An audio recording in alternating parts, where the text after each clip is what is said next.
The wind slid between skyscrapers like an uninvited guest, rattling windows and carrying the smell of coffee, asphalt, and ambition. At precisely 5 a.m., the lights in the penthouse of Richard Holloway flicked on, every morning, without fail. Richard believed discipline was not a skill but a habit, and habits, once formed, were stronger than emotion. He shaved with mechanical precision, adjusted his cufflinks in the mirror, and stared at his own reflection for a brief second longer than usual. The face looking back at him was confident, controlled, untouched by uncertainty. That, too, was a habit, never allowing doubt to stay long enough to be felt. By 5:40, he was in the elevator. By 5:55, he was in the back seat of his black sedan, leather cold beneath his fingers. The driver, Thomas, nodded silently. They had driven together for 7 years, rarely exchanging more than a few words. The car rolled onto Lakeshore Drive as the city slowly woke.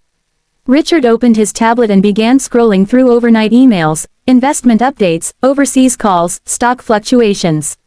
He did not look outside.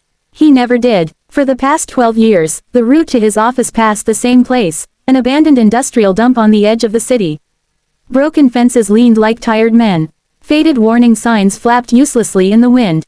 Sometimes smoke rose from makeshift fires, and sometimes shadows moved between piles of trash. Richard never noticed. When his mother vanished decades earlier, the world had taught him a lesson: looking hurts. And so, without realizing it, he had trained himself not to look at anything that resembled loss. That habit made him rich. It also made him blind. On this particular November morning, the sky was low and gray, heavy with the promise of snow. Traffic slowed unexpectedly. Orange cones narrowed the road, forcing vehicles into a single crawling line. Richard exhaled sharply, irritation tightening his chest. Construction again, he muttered. Thomas nodded. Should clear in a minute, sir. Richard tapped his fingers against the tablet. No signal. He frowned and, for the first time in years, lifted his eyes from the screen. That was when he saw the boy. He came running from the side of the road near the dump, waving his arms wildly. His jacket was too thin for the cold, the zipper broken. Mud streaked his pants, and one shoe looked slightly larger than the other. He was breathing hard, shouting something, his voice lost beneath engines and horns. Drivers reacted predictably. Windows rolled up. Heads turned away. One man gestured angrily, another laughed. A woman shook her head as if seeing something unpleasant she did not want to acknowledge. Richard felt a familiar instinct rise in his chest. Ignore it. Let the moment pass. Return to routine. That instinct had protected him for years. But the traffic didn't move. The boy reached the sedan and slapped his palm lightly against the door, not aggressively, just desperately. Richard looked at him, annoyed, ready to dismiss him like everyone else. Then the boy shouted clearly, his voice sharp with urgency. Sir, your mother is alive. I saw her in the dump. Time fractured. Richard stared at the boy, convinced he had misheard. The words echoed inside his head, colliding with memories he had locked away. My mother is dead, Richard said coldly, lowering the window barely an inch. Now step away from the vehicle. The boy didn't flinch. I know how it sounds, he said, his voice trembling but stubborn.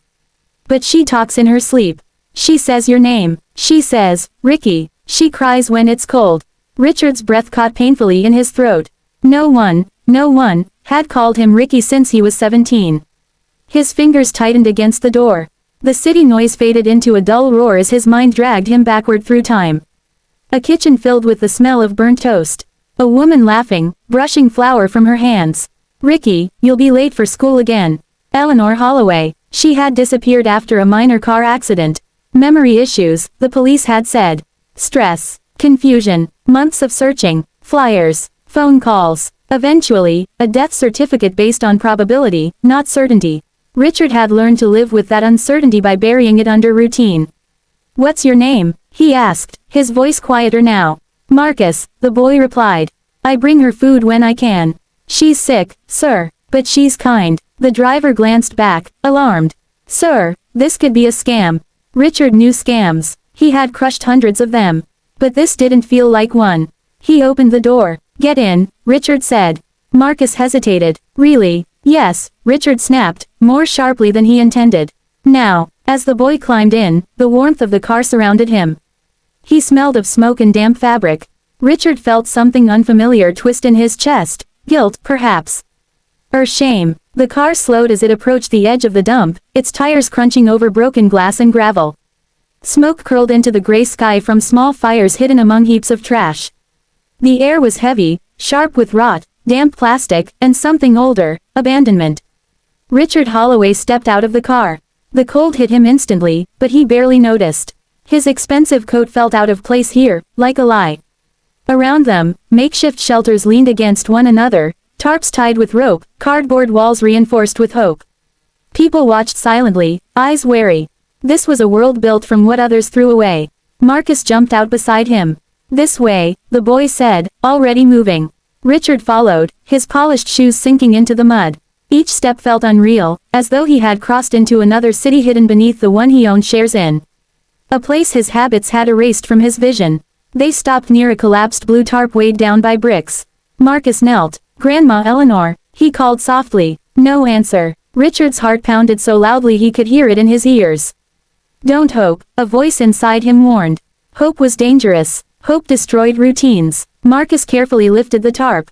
Inside lay a woman wrapped in layers of coats and blankets. Her face was pale, her lips dry, but her chest rose slowly with breath. Her hair, once chestnut, now silver, framed a face Richard knew better than his own. Time collapsed. "Mom," Richard whispered, his voice breaking in a way it never had during board meetings or hostile takeovers. Her eyelids fluttered open. She squinted, confused, then smiled weakly. "Ricky," she murmured, "you're late, again." Richard fell to his knees. All the years he had trained himself not to feel crashed down on him at once. He took her frail hand in his, afraid she might disappear if he let go. "I'm here," he said, choking on the words. "I'm here now." She frowned slightly. "Did you bring your jacket?" "It's cold." He laughed through tears, an unfamiliar sound. "Yes, Mom, I brought it." People nearby began to gather, whispering. Thomas stood frozen a few steps back, phone already in hand. "We need an ambulance," Richard said, his voice steady again, but changed. Now, as they waited, Marcus stood quietly to the side, unsure whether he should stay or leave. Richard noticed him. "You saved her," Richard said, standing and placing a hand on the boy's shoulder. "You saved my mother." Marcus shrugged. "I just didn't want her to be alone." That sentence hit harder than any accusation. Sirens wailed in the distance. Paramedics arrived, carefully lifting Eleanor onto a stretcher. She clutched Richard's hand until the last moment. "Don't forget me again," she whispered. "I won't," he promised. And this time, it wasn't just a promise, it was a decision. The hospital room smelled of antiseptic and warm blankets.